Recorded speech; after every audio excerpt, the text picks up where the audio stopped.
The last couple on Earth finds a girl. Oh yeah. We see a handsome man looking at a handsome woman on the busy New York streets. No, it's not an antidepressant ad. These are the dreams of Jack Harper, who volunteered for memory removal. I wish I could do this every time I lose a Fortnite match. Then I'll have no memories left, which is awesome. So it's 2077 and Jack Harper is a drone technician living in a tower high above the clouds. He's living with his assigned partner, Victoria. Good score, but an easy one. They are the last people left on Earth after all. Yeah, that would be my only way to score too. The Earth was destroyed by aliens known as the Scavengers, who wanted Earth's resources. Spoiler, it was Bill Gates, Elon Musk, and Stephen Hawking. Yep, he's still alive. The Scavs destroyed Earth's moon, causing natural disasters and global devastation, then invaded it. Humans were forced to use nuclear weapons. Well, at least they won, but destroyed the Earth in the process. Wait, is this a World War III documentary? Now, most of the Earth is a radioactive wasteland, while the remaining human population has moved to Titan, one of the moons of Saturn. A selected number inhabits a giant spaceship in orbit around Earth called the Tet. Huge machines are drawing up seawater to suck energy for humanity's new home. Jack's job is to scout the surface during the day and repair the drones. These are spherical, flying robots created to detect and terminate remaining scabs on Earth. Meanwhile, Victoria must stay inside the tower to watch him as his coordinator. She gets mission objectives from Sally, the mission commander on the Tet. That sounds like pretty hard work for two people. Well, at least the job will be finished in 2 weeks. Another day, another dirty job. 2 drones are down, so Jack flies to repair them. While Victoria successfully coordinates the mission with Titan, the poor man gets a lightning strike in his flying ship, and it looks like the movie will end before it has started. Oh no, he's back. Phew,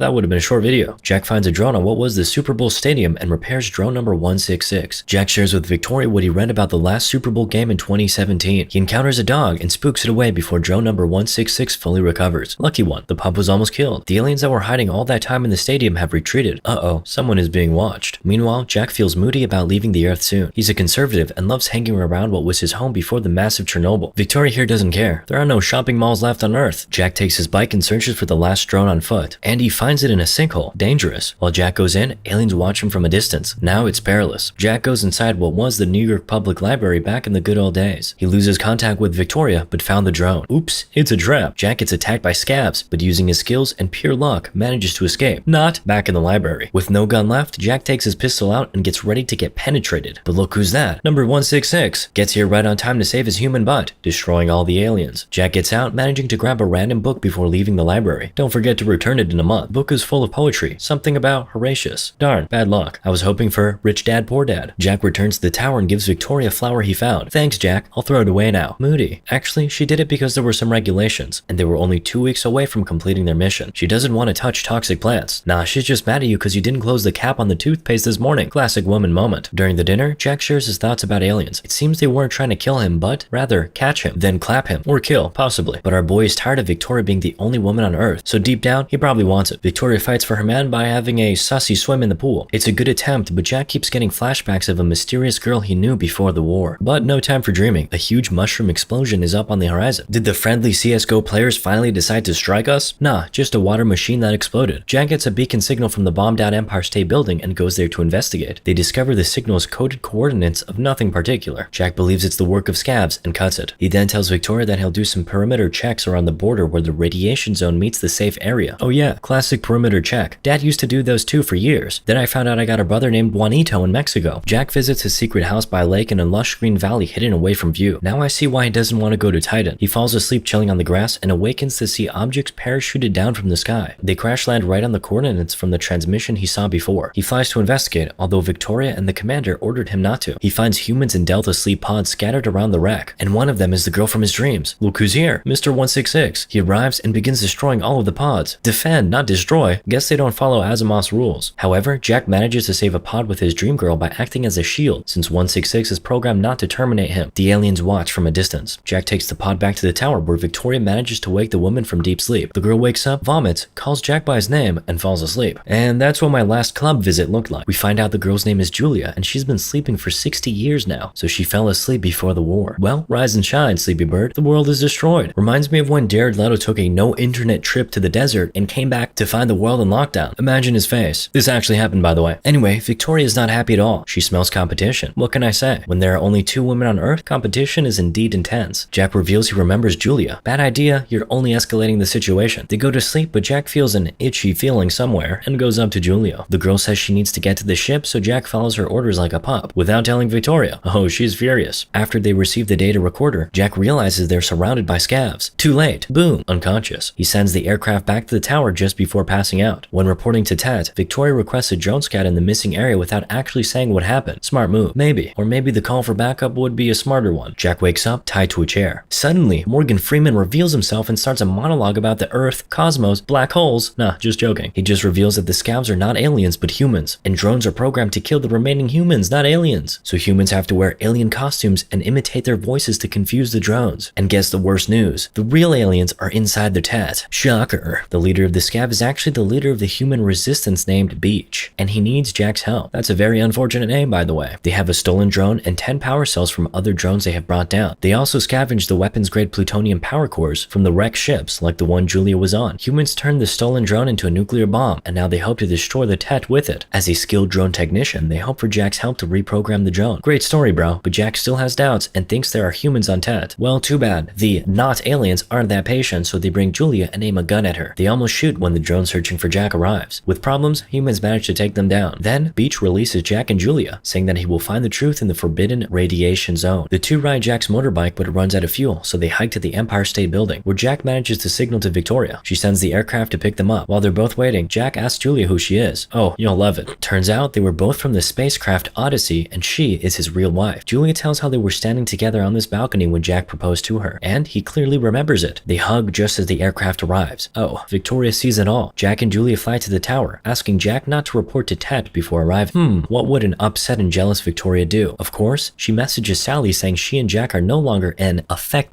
This works like some kind of a command. Suddenly, the damaged drone that Jack had kept in the tower for repairs activates to terminate the failed maintenance team. What have you done, woman? Well, Jack could have been more gentle too. He tries to explain everything to Victoria, but it's too late. Vaporized. Jack is the next to get clapped, but his wife shoots the drone with the aircraft gun. Sally tries to reason with Jack, but he now doesn't fall for the alien tricks and flies away with Julia. Their life of freedom ends soon. They get chased by 3 other drones. Mr. 166, we've been such good friends. The chase has them flying through a lightning storm and into a canyon. Using human tricks, Jack manages to destroy 2 of them. However, Mr. 166 and them crash into a sandy desert in the radiation zone. Jack realizes he's not boiling alive and doesn't have a 3rd leg growing out of him. Well, except for the one he's already used to. So the radiation zone is a bluff. Let's go to Chernobyl now. He also hears the beep of a broken drone just over the next sand dune. When he gets there, Jack witnesses another technician in an identical aircraft land to fix the drone. So there's another guy in here? I thought there were only 2 people left on the planet. Jack confronts the technician. Wait a second, that's another Jack. Identical. The clone gets distracted by Julia and the 2 Jacks get in a fight. Too late. Julia gets shot in the stomach. Jack defeats the clone and deactivates the drone right on time. Jack uses Clone 52's plane to go to 52's tower. Oh, look who's there. Victoria. He is stunned, but tricks Victoria into believing that he is her Jack. Jack saves Julia and gets her to the lake house. The last thing needed for a perfect picture is here. So we can chill and enjoy life now, right? No. Nah, Jack is a real man. After a good clap, he gets bored and goes on a saving the world adventure. Meanwhile, Sally sends another 3 drones after Jack. While Jack works on the drone, Beach tells the story of how he survived those 60 years after the war. Well, not everyone had a good sleep and memory elimination. Sometimes I wish I would. So, the drone gets programmed to fly into Tet with nuclear bombs inside. Humans are ready to send it, but oops, 3 drones arrive and attack the humans. Their timings are always the best, or the worst, depending on whose side you're on. I'm Team Alien. They managed to kill the drone, but with huge losses. Most people are clapped, Beach is mortally wounded, and the worst news, the captured drone is no longer functional. The fuel cells remain intact though, so the team decides the only way they can still send a nuclear Trojan horse is by hiding it in a Delta sleep pod with Julia and making Jack bring it to the Tet. Self-delete mission? Hold my beer, says Jack, and goes for it. On the way to the Tet, Jack listens to the data recorder recovered from the Odyssey. He hears himself as the Odyssey pilot approaching the Tet in 2017 First Contact, the day after the superb owl.